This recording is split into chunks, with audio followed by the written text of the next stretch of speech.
Permintaan merupakan jumlah barang atau jasa yang diminta oleh pembeli pada berbagai kemungkinan tingkat harga pada waktu tertentu. Faktor-faktor yang memengaruhi permintaan adalah sebagai berikut. Yang pertama yaitu ada pendapatan. Pendapatan konsumen ikut memengaruhi banyak sedikitnya jumlah barang yang akan diminta. Adanya pendapatan yang berkurang akan mengakibatkan pengurangan terhadap barang-barang yang akan dibelanjakan. Yang kedua yaitu ada harga barang pengganti atau barang substitusi.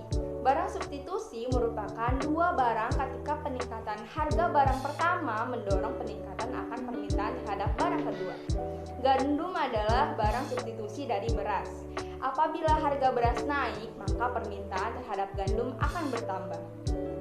Pada waktu yang sama, seseorang mungkin akan membeli gandum sebab gandum digunakan sebagai makanan pokok. Munculnya barang-barang pengganti dengan harga yang lebih murah jelas akan menggeser kurva permintaan. Yang ketiga yaitu ada harga barang komplementer. Contohnya itu, apabila terjadi penurunan harga kopi berdasarkan hukum permintaan, maka permintaan kopi akan meningkat. Namun, tidak hanya kopi saja yang mengalami kenaikan permintaan gula juga akan meningkat. Hal ini disebabkan kedua barang tersebut digunakan secara bersama-sama. Apabila penurunan harga barang mengakibatkan naiknya permintaan barang lainnya, maka kedua barang tersebut dinamakan barang komplementer. Yang keempat yaitu ada selera. Faktor selera terhadap suatu barang merupakan penentu yang paling jelas terhadap permintaan.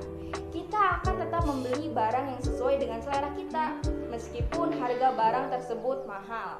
Yang kelima yaitu ada ekspektasi. Ekspektasi seseorang mengenai masa yang akan datang dapat memengaruhi permintaan barang atau jasa saat ini. Misalnya, jika kalian menduga bahwa harga beras akan turun besok, mungkin kalian kurang bersedia untuk membeli beras pada harga yang berlaku saat ini juga. Yang keenam yaitu ada jumlah konsumen. Jumlah penduduk yang mendiami suatu wilayah tertentu, misalnya penduduk di Pulau Jawa, cenderung lebih banyak melakukan pembelian barang dan jasa daripada penduduk yang tinggal di Pulau Kalimantan. Sudah jelas bahwa banyak sedikitnya pembelian memengaruhi permintaan pasar. Fungsi permintaan merupakan sebuah fungsi yang menunjukkan hubungan antara harga barang dengan jumlah barang yang diminta oleh masyarakat. Hukum permintaan menyatakan makin tinggi harga suatu barang, maka semakin sedikit jumlah barang yang diminta, atau sebaliknya dengan asumsi bahwa faktor-faktor lain tidak berubah. Kurva permintaan. Grafik kurva permintaan menurun dari kiri atas ke kanan bawah dikarenakan sesuai dengan hukum permintaan. Semakin tinggi harga suatu barang, maka semakin sedikit jumlah barang yang diminta. Pergeseran permintaan merupakan kondisi perubahan jumlah barang yang diminta meskipun harga yang berlaku tetap atau tidak berubah. Kenaikan dan penurunan. 1. Pendapatan barang normal. 2. Pendapatan untuk barang inferior. 3. Harga barang pelengkap. 4. Harga barang pengganti. 5. Selera untuk barang tertentu. 6. Jumlah pembeli di pasar permintaan.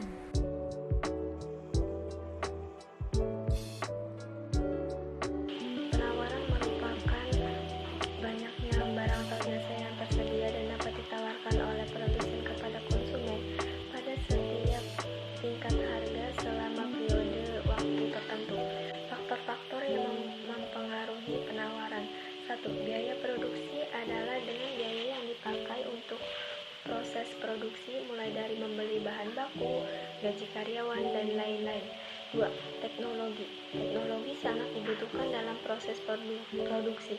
3. Adanya produsen baru, di mana beberapa perusahaan akan memproduksi barang yang sama sehingga stok yang ada di pasar akan menjadi semakin banyak. 4. Pajak memiliki pengaruh terhadap tinggi rendahnya suatu harga. 5. Faktor non-ekonomi adalah faktor eksternal yang berasal dari luar yang dapat memengaruhi usaha dalam mengelola sumber-sumber ekonomi. Fungsi penawaran merupakan sebuah fungsi yang menunjukkan hubungan antara harga barang atau jasa yang ada di pasar dengan kuantitas penawaran yang ditawarkan oleh produsen. Hukum penawaran. Makin tinggi suatu harga barang, makin banyak jumlah barang yang ditawarkan, atau sebaliknya dengan asumsi faktor-faktor lain tidak berubah. Kurva penawaran. Bentuk kurva penawaran adalah garis lurus, bergerak dari kiri bawah ke kanan atas. Jika kurva bergerak ke kanan atas, tandanya penawaran terhadap barang mengalami peningkatan. Harga dan jumlah barang yang ditawarkan berbanding lurus. Pergeseran penawaran merupakan sebuah perubahan jumlah produk yang ditawarkan produsen akibat perubahan harga produk. Dalam pergeseran penawaran terjadi kenaikan dan penurunan. Beberapa hal yang dapat menyebabkan kenaikan dan penurunan penawaran yaitu harga input, teknologi produksi, subsidi dan pajak, ekspektasi produsen, dan jumlah produsen.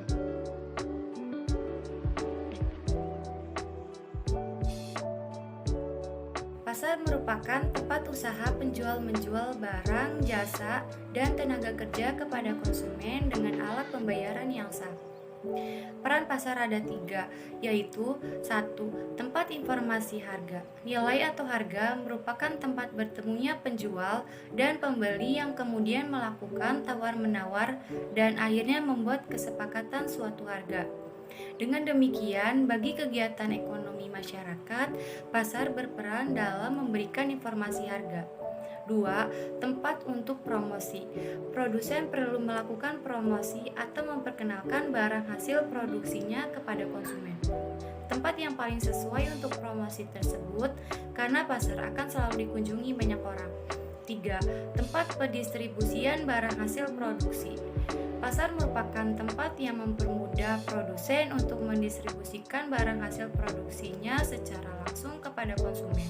Jika pasar dapat berfungsi dengan baik, distribusi barang ke konsumen akan berjalan lancar.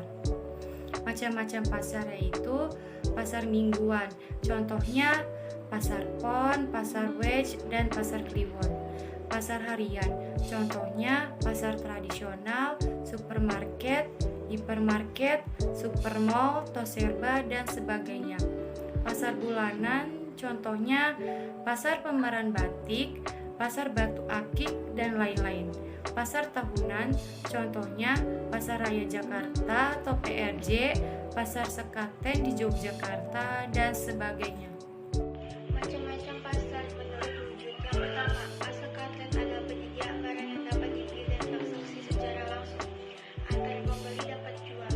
Yang kedua, pasar abstrak adalah tempat pertemuan penjual dan pembeli dalam melakukan kegiatan transaksi barang maupun jasa yang dapat dilihat atau bersifat tidak nyata.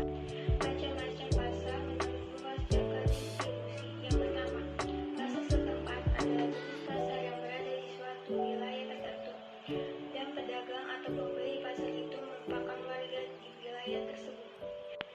Yang kedua, pasar daerah adalah pasar lokal, jenis pasar di mana pembeli dan penjual ada dalam satu kota.